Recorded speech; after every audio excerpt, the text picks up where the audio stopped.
পাপার কত যে আপন, দেখা না দিলে আপা কথা কইও না,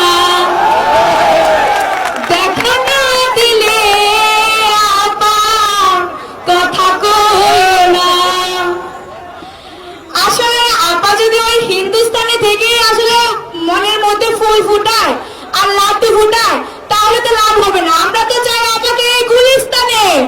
আপা আসো, আপার যদি সাহস থাকে তাহলে আপা ট্রামকে নিয়ে আসো গুলিস্তানে।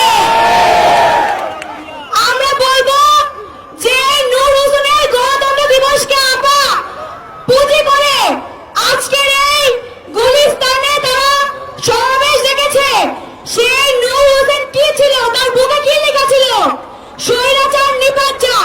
যেখানে প্রধানমন্ত্রী শেখ হাসিনা, সাবেক প্রধানমন্ত্রী শেখ হাসিনা নিজেই স্বৈরাচারী ছিল, সে কিভাবে নূর হোসেনকে তার পুঁজি করে এইখানে সমাবেশ দেখতে পারে?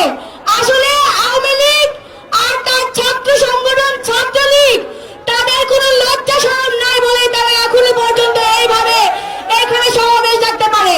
আমার মনে হয় তাদের আসলে এই বাংলাদেশে আর কোনো জায়গা হওয়ার দরকার নাই।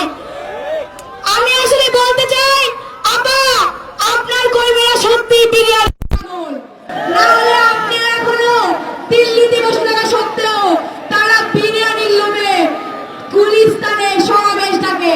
সত্যি বলতে